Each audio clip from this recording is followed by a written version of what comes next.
Sekarang juga lagi banyak, lagi modern.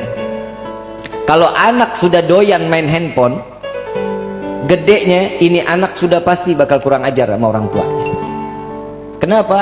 Karena sudah tidak lagi ada nasihat, udah nggak ada lagi petuah dari orang tua kita. Pak, Bu, saya dulu kan juga pernah jadi anak-anak. Saat mama saya nih, orang tua saya, galaknya luar biasa, Bu. Galak. SD saya jam 5 sore tuh harus mandi, udah rapi, pakai kain, pakai kopiah, jalan ke masjid. Itu dulu. Telat aja 15 menit, jam 5 belum ada di rumah, jam 5 lewat 15 menit saya ada tuh, mamah udah depan pintu tuh, megang gagang sapu. Itu digebuk dari mulai betis sampai ke paha, sampai nangis masuk ke dalam kamar, nggak berhenti digebukin. Saya sampai pernah nanya sama mama nih ibu kandung apa ibu tiri sih?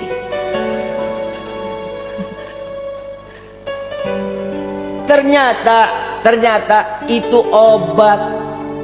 Kenapa? Yang digebuk bukan diri kita, tapi syaitan yang ada di diri kita.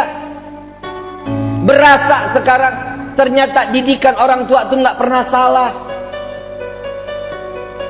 Ada salah satu sahabat Nabi SAW, saat beliau punya istri, istrinya umur kandungannya 9 bulan. Saat ini anak lahir, ini sahabat lagi nunggu Nabi SAW dalam keadaan sakratul maut, dalam keadaan naza. Sampai Nabi meninggal, ada pembantunya datang, wahai sahabatku, istrimu telah melahirkan. Setelah pemakaman Nabi, ini sahabat pulang. Begitu pulang ngelihat, istriku sudah melahirkan, sudah. Apa anaknya? Laki-laki. Beri nama dia Muhammad, katanya. Dikasih nama Muhammad. Saat Muhammad kecil umur 1 tahun, setiap bangun malam, sepertiga malam, dibangunin tuh anak, suruh bengong ngeliatin bapaknya sholat. Setiap malam dibangunin. Kita tega nggak ngeliat umur anak setahun, kita bangunin suruh ngeliatin kita lagi sholat? Nggak bakal tega. Begitu 2 tahun, begitu juga dibangunin setiap sepertiga malam, setiap lagi sholat, nggak boleh dalam keadaan tidur, liatin bapaknya lagi sholat. Sampai ini anak umur 3 tahun mulai dibawa ke masjid, diajak sholat ke masjid, duduk sama-sama sama orang tuanya di masjid. Sampai umur 5 tahun Muhammad sudah bisa menghafal Al-Quran. Muhammad sudah mengikuti sunnah Nabi. Puasa Senin Kemis nggak pernah lewat. Kadang puasa Nabi Allah Daud. Sunnah semua dijalani. Di Muhammad 5 tahun udah mulai pentes. Mulai nih, Muhammad udah mulai nanya-nanya banyak sama ayahnya. Wahai ayahku, dari kemarin aku nih dididik sama dirimu dalam keadaan ini harus sunnah. Apa sunnah ini? Sunnah ini apa yang diajarkan oleh Nabi, itu yang kita jalani. Siapa Nabi itu? Nabi Muhammad SAW. Dia yang mana orangnya? Dibawalah si Muhammad kecil datang ke makam Nabi SAW. Inilah Nabi Muhammad. Dia telah meninggal dunia, iya. Tapi kenapa ajarannya harus terus kita jalani? Karena ajarannya yang bisa membawa kita saat dimana kita di sirat dapat masuk ke dalam surganya Allah.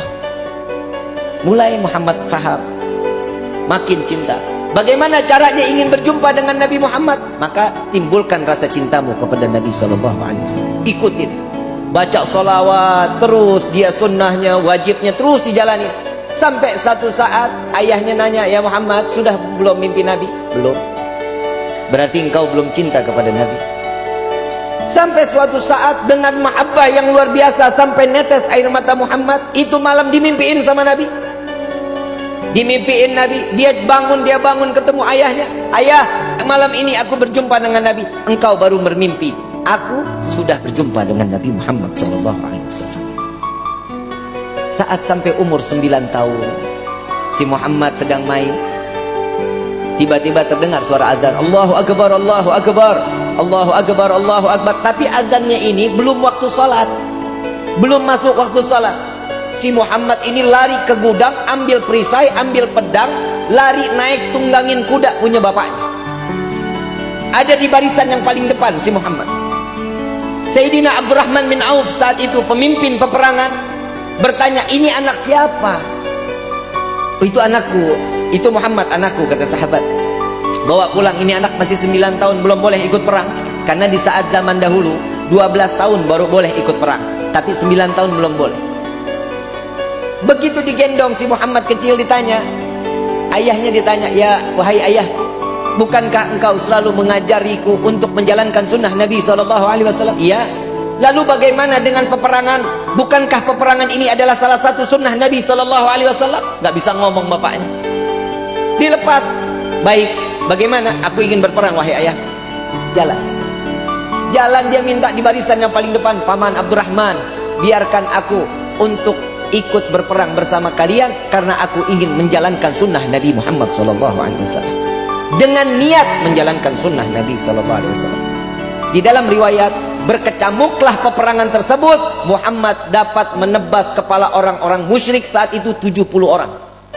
Mati di tangan Muhammad, ditebas lehernya. Dan di dalam riwayat ada 120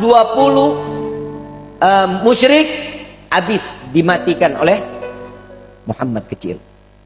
Saat setelah peperangan usai, dilihatlah mujahid-mujahid, orang-orang yang mati syahid, dibuka satu persatu.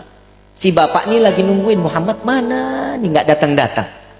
Soalnya dia barisan paling depan dan dia berlari paling kencang paling ke depan. Saat terakhir dia lihat Muhammad kecil, nggak taunya.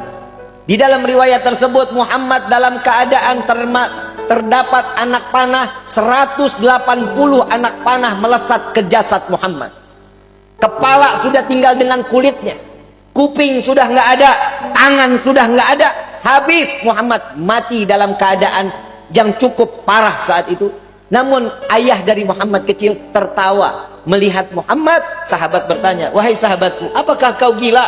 Kau melihat sahabat engkau menangis, engkau melihat anakmu tertawa.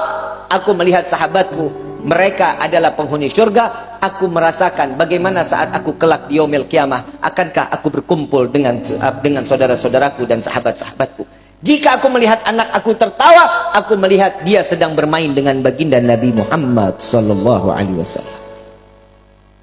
Ingat Bu, Pak, anak itu fitnah. Anak fitnah dunia, anak itu fitnah akhirat. Bagaimana sepak terjang seorang anak tergantung bagaimana orang tuanya.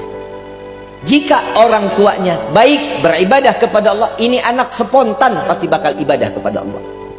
Jika orang tua jauh daripada Allah, siap-siap anaknya pun akan jauh dari Allah. Kalau kata pepatah bahasa, buah nggak jauh jatuhnya dari pohon. Betul? Betul? Kalau jauh berarti dia kebawa sama aliran sungai. Betul? Nah sekarang bagaimana sikap kita untuk nasehatin anak?